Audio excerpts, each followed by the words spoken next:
Oke, sebelumnya saya ucapkan dulu Assalamualaikum warahmatullahi wabarakatuh. Salam sejahtera untuk kita semuanya.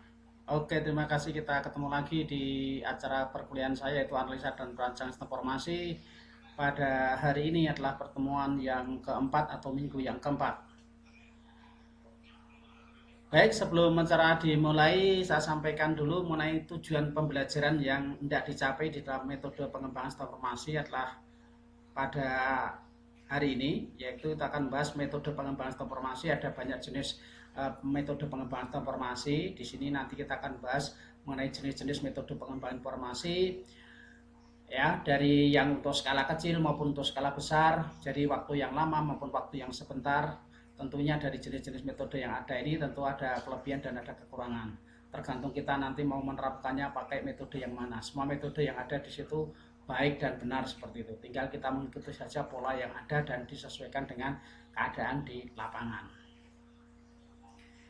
Baik, kita akan mulai dari yang pertama, yaitu tujuan pembelajaran untuk yang pertama, yaitu mahasiswa mengetahui beberapa jenis metode yang ada dalam pengembangan sistem informasi. Jadi dengan adanya semacam ini, mahasiswa itu mengetahui jenis-jenis metode, bahwa metode dalam pengembangan sistem informasi itu tidak hanya satu saja seperti itu, tapi ada banyak, tergantung kita menggunakan yang mana seperti itu. Yang kedua, mahasiswa mampu menerapkan salah satu metode pengembangan yang ada saat melaksanakan pembuatan proyek sistem informasi. Dari beberapa jenis metode yang ada tadi, paling tidak kita menguasai salah satu metode di dalam pengembangan sistem informasi ketika kita akan melaksanakan pembuatan proyek sistem informasi. Yang ketiga, mahasiswa mampu melaksanakan metode yang ada dan dapat menerapkan tahapan-tahapan dengan benar. Dari metode yang ada tadi, kita memilih salah satu. Dari salah satu metode yang tadi, kita bisa menerapkan langkah-langkah atau tahapan-tahapan apa saja yang baik dan benar dari metode yang kita terapkan tadi. Harapannya adalah seperti ini. Jadi mengetahui beberapa jenis metode yang ada, terus menerapkan salah satu metode yang ada, menguasai salah satu metode yang ada. Setelah kita menguasai, mampu menerapkan atau melaksanakan salah satu metode dengan menggunakan tahapan-tahapan yang sesuai dengan yang ada pada sistem tersebut atau metode tersebut. Untuk materinya, di sini kita akan bahas mengenai sistem development life cycle atau SDLC. Ini adalah metode yang paling tua yang sering umum dipakai adalah metode SDLC. Selain SDLC, yaitu ada model waterfall, ya, ada model waterfall, itu adalah model air terjun. Ada model prototyping, ada model RAD, Rapid Application Development, ada model spiral, ada P model atau model V, ada metode end user development, pengembangan berdasarkan akhir pengguna, dan ada model outsourcing, metode outsourcing seperti itu.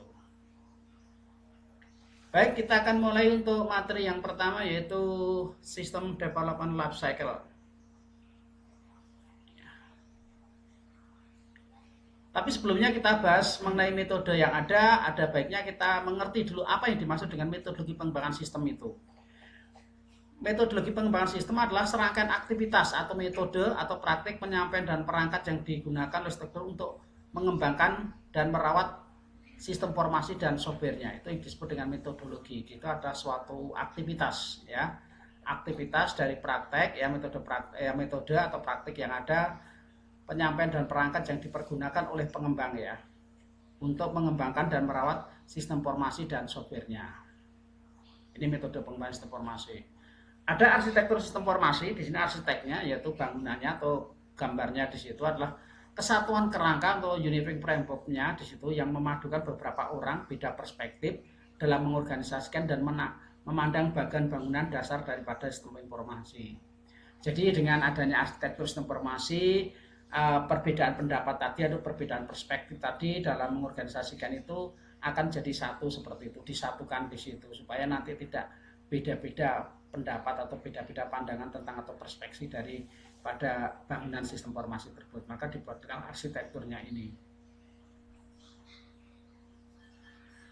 Metodologi rinci pengembangan sistem informasi, ya, dimulai dari inisialisasi sampai pada tahap disposisi. Ini metode rinci pengembangan sistem informasi, tahapannya sangat rinci sekali, mulai dari inisialisasi, ada sistem konsep, ada planning atau perencanaan, sampai pada tahap disposisi. Ini kalau secara lengkapnya, kalau kita menggunakan metode pengembangan informasi seperti ini, ya silahkan, ya, ini sangat rinci berarti, ya, mulai dari inisialisasi sampai pada tahap disposisi.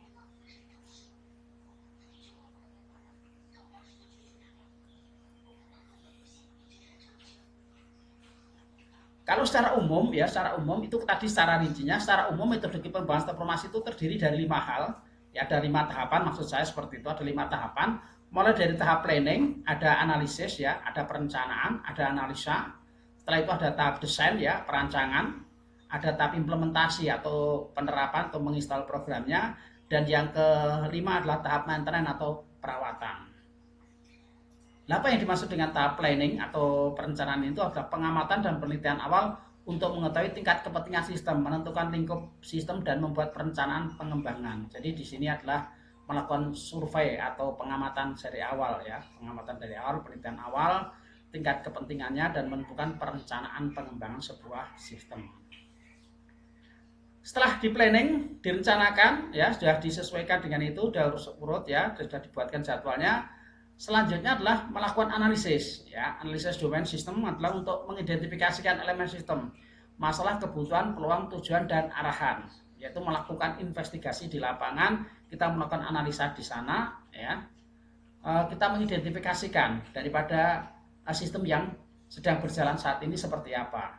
Tentu di sana ada beberapa kelemahan-kelemahan yang ada, kita cari. Setelah itu kita akan carikan solusinya seperti itu ya. Jadi di sana ada masalah atau kebutuhan atau peluang dan tujuan dan arahan yang tidak dicapai di situ. Setelah melakukan analisis di situ atau investigasi, selanjutnya yaitu melakukan desain ya, desain atau rancangan, merancang pemodelan sistem dalam bentuk konseptual model ya, software engineering. Modelnya masih dalam model konsep ya, seperti itu. Model konsepnya seperti apa, yaitu tugas seorang desainer di sini untuk merancang sebuah model konsepnya di sini. Setelah merancang, selanjutnya adalah membuat programnya sebelum diimplementasikan, yaitu menginstalasi perangkat lunak dan perangkat kerasnya, melatih pengoperasian sistem, dan menerapkan sebuah sistem atau melakukan training bagi operatornya seperti itu. Setelah itu menerapkan sebuah sistem. Tentu sistem yang kita gunakan suatu saat ya, mungkin sehari 2 hari tidak ada masalah, 1 minggu tidak ada. Kalau sudah berjalan beberapa bulan, baru muncul yaitu ada permasalahan-permasalahan yang dimana belum diantisipasi sebelumnya. Maka untuk itu perlu adanya maintenance atau perawatan seperti itu, merawat atau memperbaiki sistem. Atau mungkin ada terjadi perubahan yang ada di situ karena kebijakan daripada pemerintah atau ada hal-hal yang harus diperbaiki di situ. Inilah metode umum pengembangan sebuah sistem informasi, terdiri dari 5 tahapan. Ada tahap planning, analisis, desain, implementasi, dan maintenance seperti itu. Kalau kemarin kita sampai pada 7 fase ya, di mana pada fasenya di situ sistem desainnya itu dibagi menjadi 3, yaitu perancangan secara umum ya, perancangan secara umum, ada evaluasi dan seleksi, serta perancangan secara terinci. Di sini langsung dijadikan satu, yaitu desainer ya, merancang untuk sistem desainer di sini. Sistem desainnya di situ jadi satu, sehingga tahapannya menjadi sebanyak 5.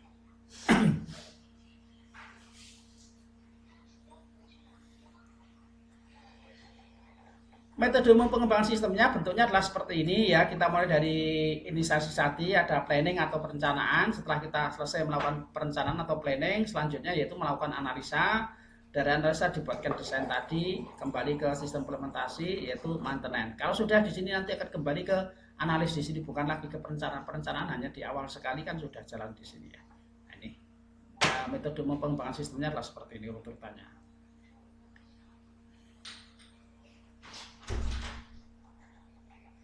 Di sini sudah dijelaskan bahwa banyak metode pengembangan sistem informasi yang tersedia. Anda tinggal memilih salah satu metode yang cocok saja di situ, ya. Banyak metode pengembangan sistem informasi yang tersedia.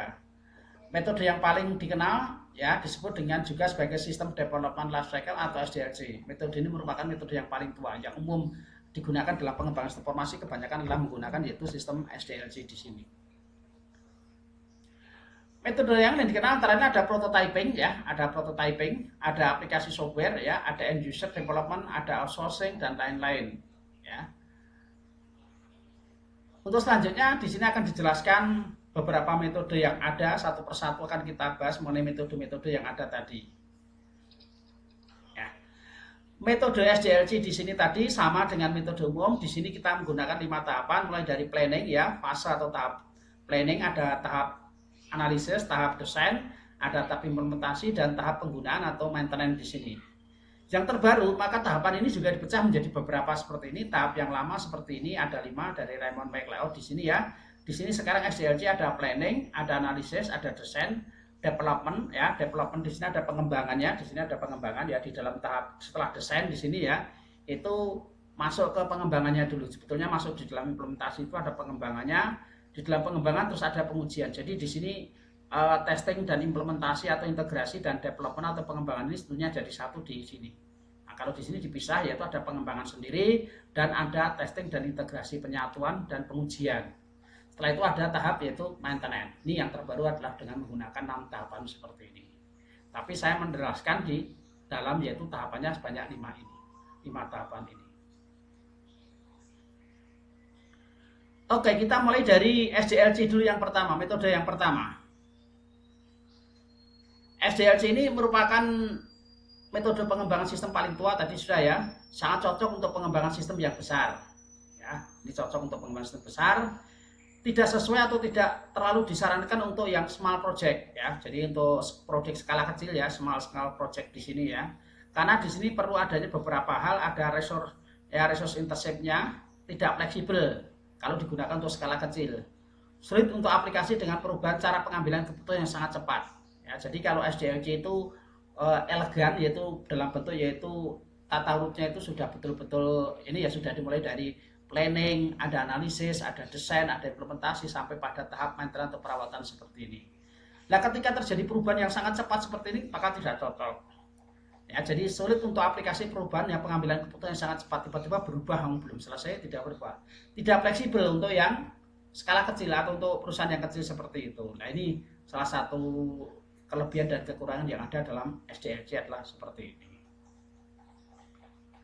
Apa kelebihan dan kekurangan daripada SDLC ini? Mudah diaplikasikan karena hampir semua orang sudah mengerti tahapan atau caranya mulai dari planning, analisis tadi ya sampai pada tahap maintenance tadi. Memberikan template tentang metode analisis, desain, pengkodean, pengujian dan pemeliharaan. Di sini template-nya sudah banyak seperti itu, jadi mudah untuk diaplikasikan seperti itu. Kekurangannya jarang sekali proyek real mengikuti aliran sekuensial yang dianjurkan. Karena model ini bisa melakukan interaksi tidak langsung. Jadi kalau kita akan menerapkan urutan secara sekuensial urut seperti itu ya, itu jarang sekali lah ya karena kita maunya cepat seperti itu ya. Pelanggan sulit untuk menyatukan kebutuhan secara eksplisit sehingga sulit untuk mengakomodasi ketidakpastian pada saat awal proyek. Jadi karena di sini dilakukan oleh seorang analis, maka ketika terjun di lapangan untuk melakukan investigasi ini kira-kira masih menduga seperti apa gitu. Hasilnya nanti seperti apa gitu. Itu masih ada semacam itu yang minta kebutuhan secara eksplisitnya itu belum begitu jelas seperti itu. Yang selanjutnya pelanggan harus bersikap sabar karena harus menunggu sampai akhir proyek dilalui. Jadi harus mau tidak mau ya harus sabar karena apa? Ini tidak dilibatkan secara langsung sehingga pelanggan itu harus bersabar sampai nunggu karena waktunya juga cukup lama seperti itu. Pengembang sering melakukan penundaan akibat dari harus menunggu tim lain untuk melengkapi tugas karena memiliki ketergantungan. Jadi antara satu dengan yang lain ya, tugas seorang programmer tentunya akan bergantung dari barang seorang desainer. Desainer akan bergantung pada seorang analis gitu ya. Nah ini ada ketergantungan daripada sebuah ini karena langsung bentuknya adalah sekuensial seperti ini. Yang kedua adalah model waterfall ya, model waterfall. Di mana pada model waterfall ini langkah-langkahnya hampir mirip sama persis dengan tadi ya. Kalau di sana tadi ada 5 tahapan, di sini juga ada 6 tahapan seperti yang ada dalam SDLC terbaru tadi ya. Ada sistem engineering, kalau tadi ada planning ya atau sistem engineeringnya seperti apa, ada analysis, ada desain. Tadi di sini ada kode dan testing. Kalau di sana kan ada pengembangan ya. Di sini ada pembuatan kode, ada testing dan maintenance. Kalau salah nanti di sini nih. Polanya mengikuti dari atas ke bawah seperti ini, sehingga pola ini bisa dikenakan waterfall karena mirip dengan model pola air terjun seperti ini, dari atas ke bawah, dari atas ke bawah lagi, dari atas ke bawah, dari atas ke bawah, dari atas ke bawah lagi, kembali ke atas yang mana? Mau kembali ke proses testing, kode, desain, analisis atau ke sistem engineeringnya seperti ini. Ini untuk metode waterfallnya adalah seperti ini. Apa keuntungan dan kekurangan daripada metode waterfall ini? Yang pertama, keuntungan daripada metode waterfall ini adalah kualitas dari sistem yang dihasilkan akan baik ya. Ini dikarenakan oleh pelaksanaannya secara bertahap sehingga tidak berfokus pada tahapan tertentu. Dokumen pengembangan sistem sangat terorganisir karena setiap fase harus terselesaikan dengan lengkap sebelum melangkah ke fase berikutnya. Jadi setiap fase atau tahapan akan mempunyai dokumen tertentu. Nah, di sini ya, ini kelebihan daripada waterfall di sini. Jadi setiap langkah atau setiap tahapan itu ada dokumennya dengan pasti. Nanti ketika dokumennya belum lengkap ya di situ tidak bisa melangkah ke berikutnya. Jadi suatu saat ketika kita akan mengembangkan itu dokumennya masih tertata dengan jelas, terorganisasi dengan baik di situ. Kelemahan waterfall, diperlukan manajemen yang baik karena proses pengembangan tidak dapat dilakukan secara berulang sebelum terjadinya suatu produk. Ini salah satu gitu ya. Bagaimana kita bisa mengetahui berulang seperti itu? Kesalahan kecil akan menjadi masalah besar jika tidak diketahui sejak awal pengembangan. Jadi ketika ada terjadi kesalahan yang kecil di situ tidak diantisipasi sebelumnya, maka akan menyebabkan jadi kesalahan yang sangat besar seperti itu.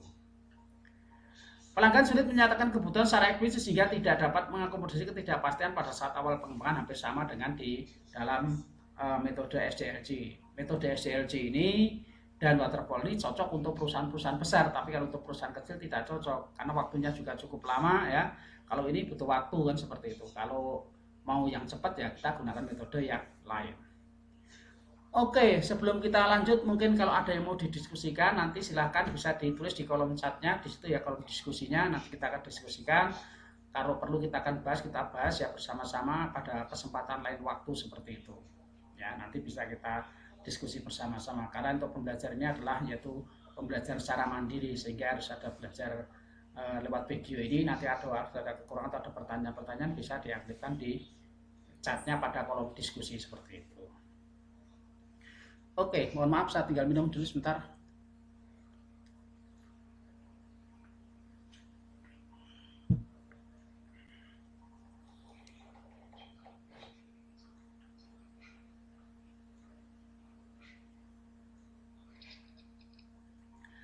Yang ketiga, untuk menghadapi permasalahan yang terjadi pada metode di atas tadi, ada beberapa kelemahan-kelemahan tadi, maka muncullah yang namanya metode prototyping. Ya, metode prototyping ini dipergunakan untuk yang mengatasi permasalahan yang ada pada metode SDLC maupun metode yang ada pada waterfall tadi.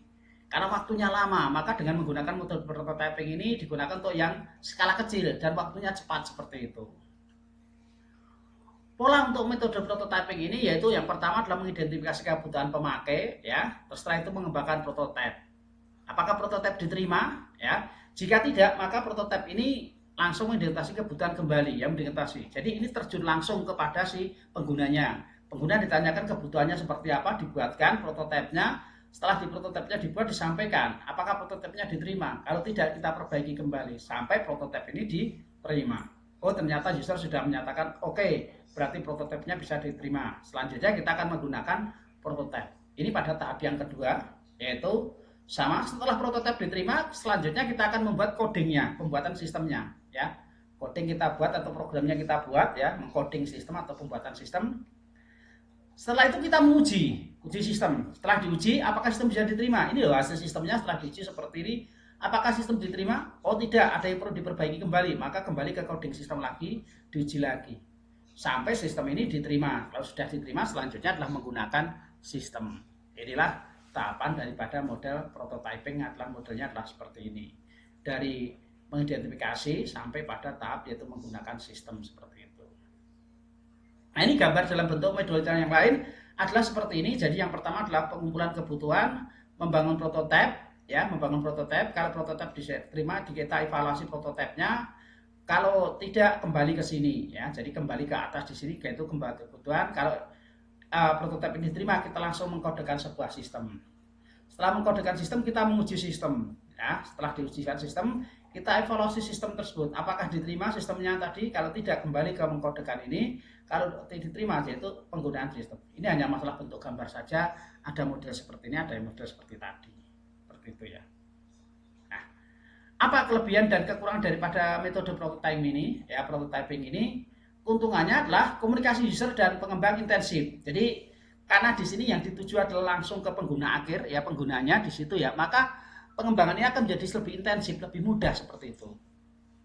Yang kedua, user terlibat aktif dalam menentukan rekrutmennya. Sama beda dengan yang ada di SDLC maupun di waterfall tadi. User tidak terlalu aktif. Di sini user terlibat secara aktif menentukan. ya, menentukan goal tidaknya tadi ya. Kalau ada kekurangan atau hal yang dirasa kurang bagus ya di situ diteliti kembali seperti itu. Nah, dengan menggunakan metode prototyping ini waktu pengembangan relatif singkat. Karena apa? Langsung menuju ke penggunanya seperti itu. Langsung ditanya ke penggunanya, bukan dari atas ke bawah atau dari bawah ke atas seperti itu. Tidak ya, tapi langsung ke penggunanya. Siapa yang menggunakan, apa keperluannya seperti itu.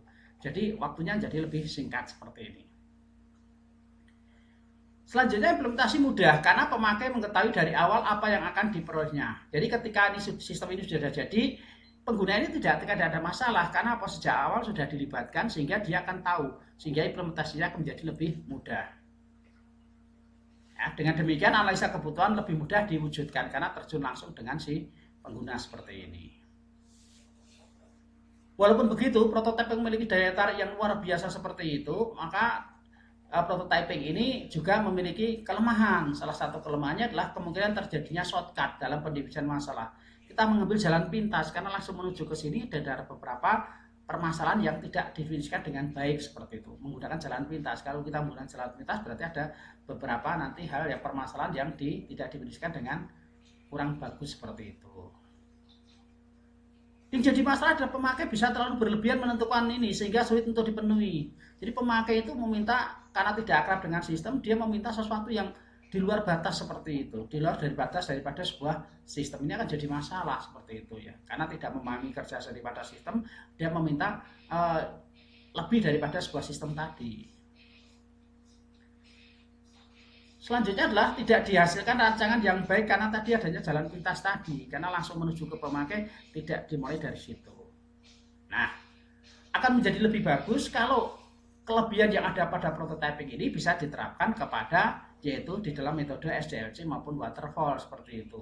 Maka kelebihan yang ada pada waterfall ini kita ambil, kelebihan yang ada pada prototyping juga kita ambil, kita satukan sehingga akan menjadi lebih baik. Jadi bisa memadukan atau mengkombinasikan dua metode yang ada. Tapi dengan memadukan semacam ini otomatis waktunya akan menjadi lebih panjang seperti itu. Jadi daya tarik daripada prototyping ini kita terapkan pada metode untuk waterfall maupun yaitu SDLC seperti itu.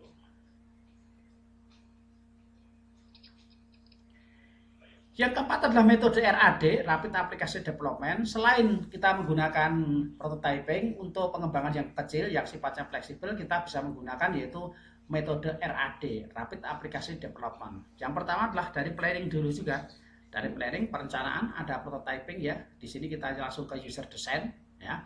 Ada prototype, ada testing, kita refine lagi ya di sini ya. Kembali lagi ada konstruksi, langsung cut over, langsung penggunaannya. Ya cut overnya di sini. Ini mode prototypingnya adalah seperti itu.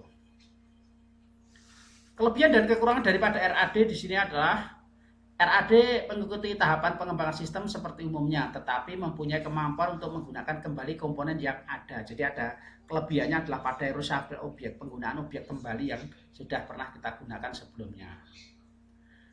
Setiap fungsi dapat dimodulkan dalam waktu tertentu dan dapat dibicarakan oleh tim RAD yang terpisah dan kemudian diintegrasikan sehingga waktunya jadi lebih efisien. Jadi kalau ada permasalahan itu bisa dimodulkan menjadi lebih dibuat bermodul sehingga bisa dikerjakan secara bersama-sama seperti itu. Sehingga waktunya menjadi lebih efisien.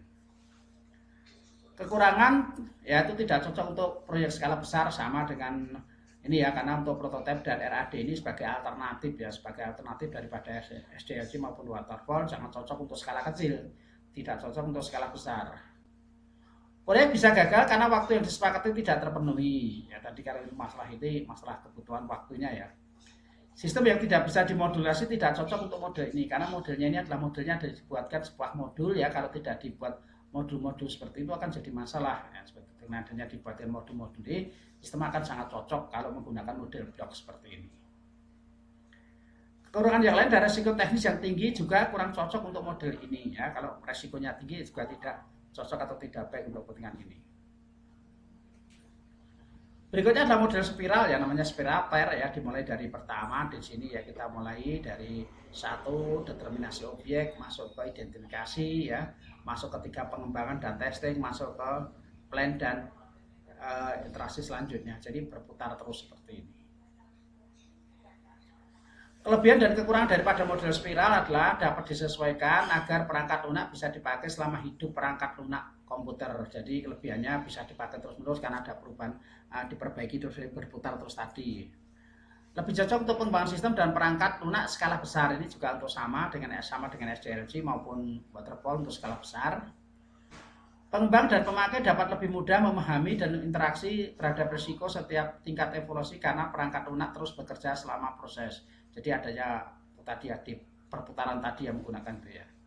Menggunakan prototipe sebagai mekanisme pengurangan risiko dan pada setiap keadaan di dalam evaluasi produk. Tetap mengikuti langkah-langkah dalam siklus hidup klasik dan memasukkannya ke dalam kerangka kerja interaktif. Jadi langkahnya tetap sama, cuma berputar terus-menerus itu ya. Kekurangannya, sulit untuk meyakinkan pelanggan bahwa pendekatan evolusi ini bisa dikontrol. Evolusi atau perubahan ini apakah bisa dikontrol atau tidak, seperti itu.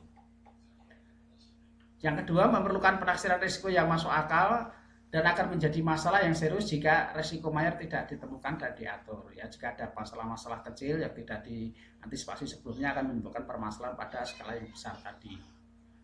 Butuh waktu lama untuk menerapkan paradigma ini menuju kepastian yang betul-betul absolut ya, betul-betul benar begitu ya. Ini adalah kelebihan dan kekurangan daripada model spiral. Yang kelima. Yang keenam adalah dengan menggunakan model V-model ya, V-model. Nah, V-model ini ya tentunya bentuknya seperti huruf P, mulai dari konsep operasional, sistem rekrutmen hampir sama ya. Sistem rekrut di sini adalah sistem desainnya, ada unit desain, ada kode, ini cuma lebih rinci saja ya. Ada unit testing, penyatuan, subsistem testingnya, sistem testingnya, ada acceptance testingnya di sini. Jadi modelnya mulai dari unit, subsistem, dari sistem. Jadi di atas sini ada sistem, subsistemnya ini bagian-bagiannya, di sini unit atau yang lebih kecil daripada yaitu subsistem atau sub dari subsistem. Jadi modelnya adalah seperti ini. Penggambarannya dari 3, dari sistem dipecah menjadi subsistem atau bagiannya, subsistem dipecah lagi menjadi beberapa unit seperti itu.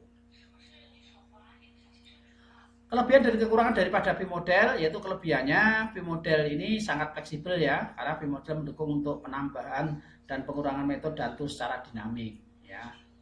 V-model dikembangkan dan di-maintain oleh publik. User dari V-model berpartisipasi dalam kontrol ini ya, perubahan kontrol di sini atau kendali ya, yang memproses semua perubahan atau permintaan perubahan terhadap V-model ini. Kekurangannya yaitu V-model dalam model berorientasi pada proyek siklus hidup sehingga hanya bisa digunakan sekali dalam suatu proyek. Nah ini modelnya itu kayak semacam pemilu begitu, hanya bisa digunakan sekali untuk pemilihan proyek, hanya sekali saja gitu ya. Kayak pemilu itu kan nanti ada perubahan-perubahan kembali ya, seperti itu. Proyeknya sekali dipakai seperti itu ya. Kayak semacam menggunakan terus habis itu dipakai dibuang seperti itu. Organisasi menggunakan model V ini akan membutuhkan model proses pelengkap ya di tingkat organisasinya. Ini salah satunya ada kekurangan-kekurangan yang harus dibenahi di sini ya pada tingkat organisasi.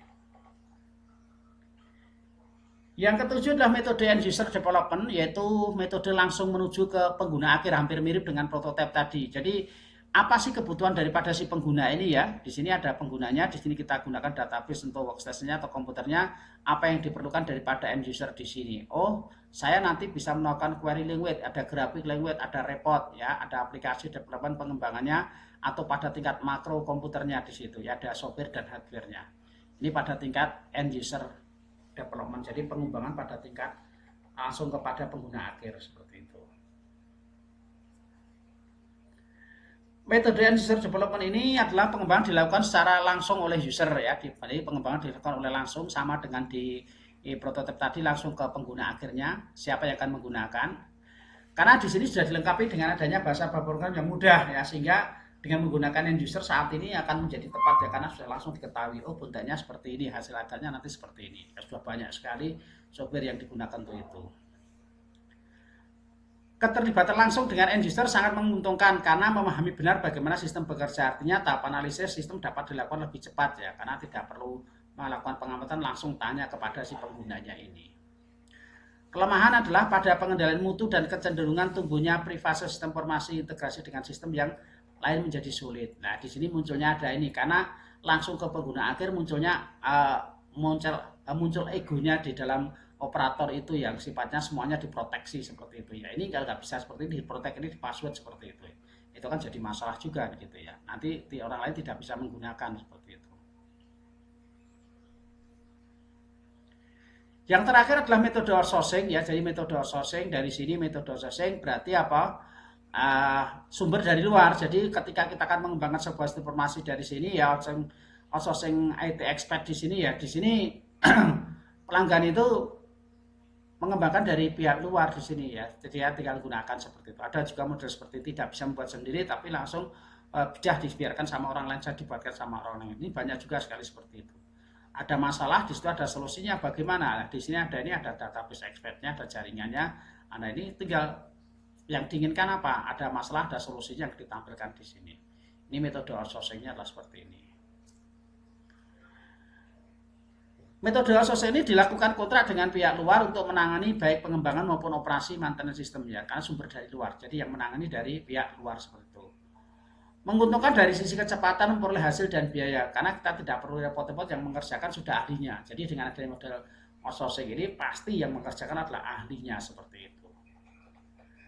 Risikonya tidak dapat mengendalikan sistem secara langsung dan masalah security, karena yang membuat orang lain kadang-kadang kita tidak memiliki kendali penuh karena semuanya dikendalikan nasi dia itu ya, dari outsourcing atau masalah keamanannya seperti itu. Oke, itu tadi mengenai metode-metode pengembangan sistem informasi ya, mulai dari SDLC yang pertama tadi, yang kedua ada waterfall, yang ketiga ada prototyping, yang keempat ada RAD, yang kelima ada V-model ya, V-modelnya, yang keenam tadi ada apa tadi ya, ada V-modelnya, terus ada pengembangan pada end user ya, 7, terus berikutnya yang ke-8 adalah yaitu pada model outsourcing seperti itu. Nah, masing-masing metode ini tentu memiliki kelebihan dan kekurangan, tinggal kitanya nanti akan menggunakan metode yang mana seperti itu. Pada prinsipnya metodenya sudah ikuti aja sesuai dengan metode yang ada tadi. Tentu ada kelebihan dan ada kekurangan, ya kita akan gunakan, kita terapkan. Kalau untuk skala kecil ya akan lebih bagus kalau kita menggunakan model RAD atau prototyping tadi. Untuk skala besar tidak cocok seperti itu. Itu yang perlu kita pahami di dalam jenis-jenis metode pengembangan sistem informasi. Sekarang adalah prinsip dasar daripada pengembangan. Yang perlu diperhatikan adalah prinsip dasar daripada pengembangan ini. Prinsip yang pertama, pemilik dan pengguna sistem harus terlibat dalam pengembangan. Jadi untuk mengembangkan sebuah sistem informasi ini, owner dan pengguna ini harus terlibat secara langsung di dalam pengembangan tersebut. Kalau tidak terlibat secara langsung, akan menimbulkan suatu permasalahan seperti itu. Yang kedua, gunakan pendekatan pemecahan masalah. Jadi prinsip dalam pengembangan ini ya salah satunya menggunakan pendekatan pemecahan masalah. Ada solusinya, apa yang bisa diselesaikan dari permasalahan yang kita hadapi tadi seperti itu. Ada yaitu menggunakan pendekatan pemecahan masalah seperti itu.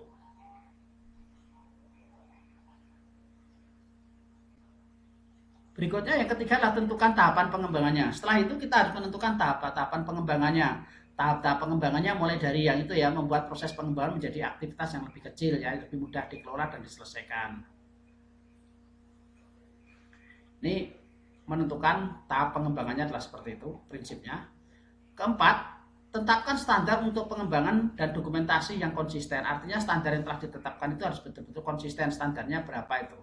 Standar pengembangan sistem umum menjelaskan yaitu aktivitas ya, aktivitasnya apa, tanggung jawabnya siapa, penunjuk dan kebutuhan pendokumentasinya itu bagaimana, terus pemeriksaan kualitasnya seperti itu. Ini yaitu prinsip dasar pengembangan pada prinsip yang keempat atau tahap yang keempat itu tadi. Yang kelima adalah justifikasi sistem adalah sebagai investasi. Lah ini yang jadi masalahnya adalah di sini. Kalau kita tidak pernah melakukan menjustifikasi sebuah sistem itu sebagai investasi akan jadi masalah. Bahwa sistem informasi adalah sebuah investasi seperti itu. Ya. Maka setelah informasi itu terutama dikaitkan dengan yaitu mengenai biayanya di sini yaitu cost effective, artinya semua biaya yang dikeluarkan untuk mengembangkan dan mengoperasikan sistem harus sebanding atau lebih sedikit dibanding dengan manfaat yang diperoleh dari sistem tersebut. Terus kita juga melihat keuntungan daripada yang dilakukan daripada ini. Keenam, jangan takut untuk membatalkan atau merubah lingkup pekerjaan. Jadi jika ada perubahan-perubahan ya kita harus berani untuk membatalkan atau merubah lingkungan itu karena tidak sesuai. Keuntungan yang diperoleh dengan melakukan pentahapan pekerjaan pengembangan sistem adalah diperolehnya kesempatan untuk melakukan reevaluasi ya visibilitas dari proyek pengembangan tersebut. Nah, ini yang perlu kita pahami adalah prinsipnya adalah jangan takut untuk membatalkan suatu perubahan yang terjadi pada lingkungan. Ketujuh, semua harus tunduk kepada aturan yang berlaku dan ya kita tunduk dan kita bagikan, kita share seperti itu, tunduk dan taat pada aturan yang berlaku seperti itu. Jadi tunduk dan bagi dan tundukkan dia kita sebarluaskan dan kita harus tunduk pada aturan yang berlaku tadi. Semua sistem merupakan bagian dari sistem yang lebih besar, artinya ya kita itu bagian dari lebih besar harus mengikuti sistem yang ada. Begitu pula dengan semua sistem yang terdiri dari bagian-bagian yang kecil atau disebut dengan subsistemnya tadi.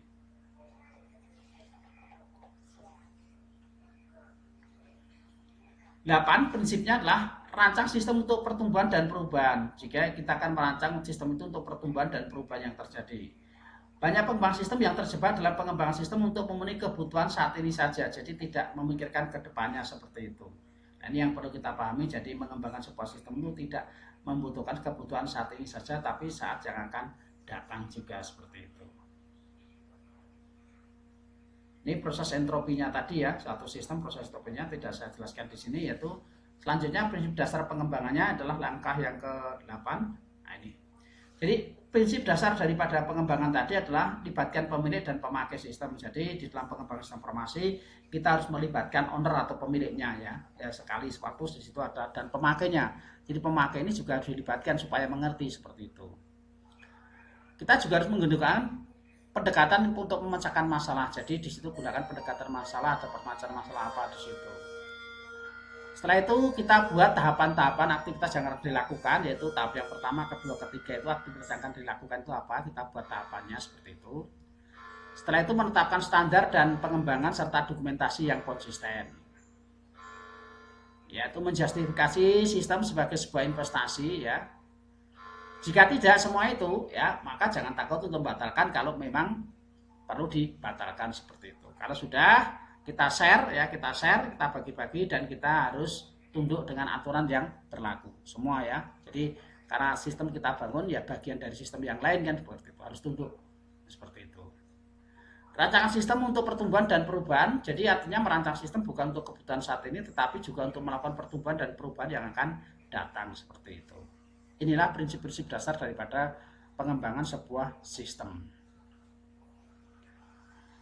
Sedangkan metode konversinya atau apa itu tadi ya, metode konversinya kalau sudah selesai sistem tadi kita akan menggunakan ya model paralel juga boleh ya, metodenya ini akan cocok untuk perusahaan besar ya.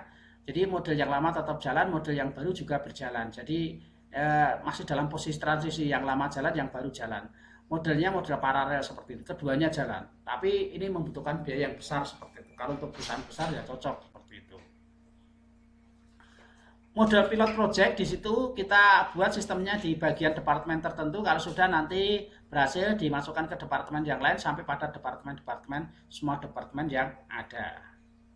Atau model bertahap ini hampir mirip ini ya. Model bertahap kalau ini pada satu contoh dulu ya. Ini kan bertahap dulu pada departemen A.